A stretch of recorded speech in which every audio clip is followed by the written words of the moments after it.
सखी हे आरती उतारू रघुनंदन दुल्हा के। सखी हे आरती उतारू रघुनंदन दुल्हा के। रघुनंदन दुल्हा के हे दुलरुआ दुल्हा के। रघुनंदन दुल्हा के हे दुलरुआ दुल्हा के। सखिए आरती उतारू रघुनंदन दुल्हा के। हीरा के हार मौरी लाले मोती है। हीरा के हार मौरी लाले मोती है। चमकनी चारू के भी आहुति धोती है। चमकनी चारू के भी आहुति धोती है। देखू चरण महावर कर कंगन दुल्हा के। देखू चरण महावर कर कंगन दुल्हा के। सखिए आरती उतारू रघुनंदन दुल्हा के। सखिए आरती उतारू ए दुलरुआ दुल्हा के। नयन कजर बालट घुंघरारी कारी। नयन कजर बालट घुंघराली काली।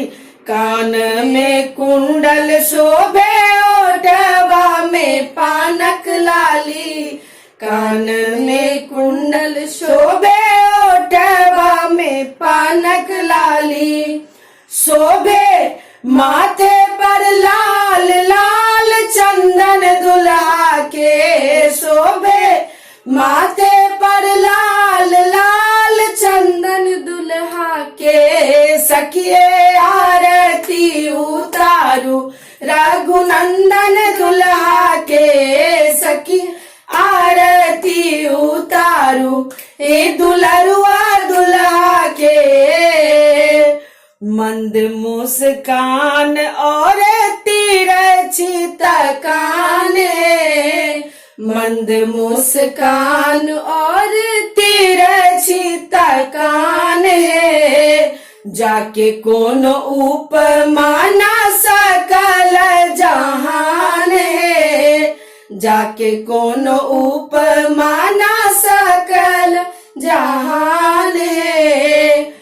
कोटि काम छविवारू अंग अंगन दुल्हा के। कोटि काम छविवारू अंग अंगन दुल्हा के।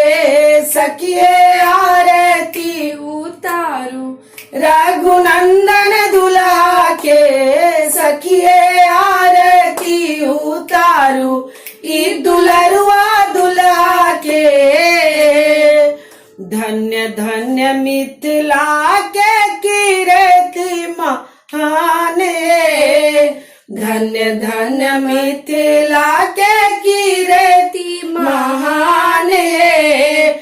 लली के कृपा से एलाई हो भगवान है। सिया जी कृपा से एलाई हो भगवान है।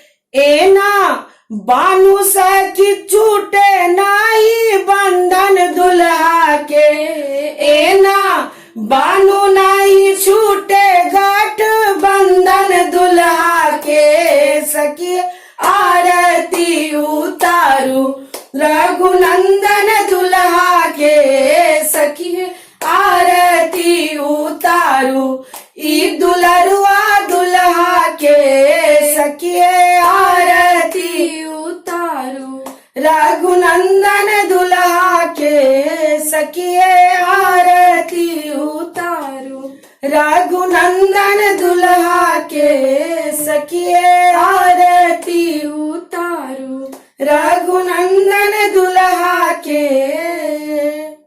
बहुत बहुत धन्यवाद अपने लोगन के। जो अपने लोगन के नीक लागत तो अपने सब देखबो करबै, लाइको करबै, सब्सक्राइबो करबै, शेयरो करबै, कमेंट्सो करबै। तो प्लीज अनुरोध है हमर, आग्रह है हमर जे अपने सब निश्चित रूप से देखबै आ हमर पसंद केहन छै से अपने सब हमरा कहबै।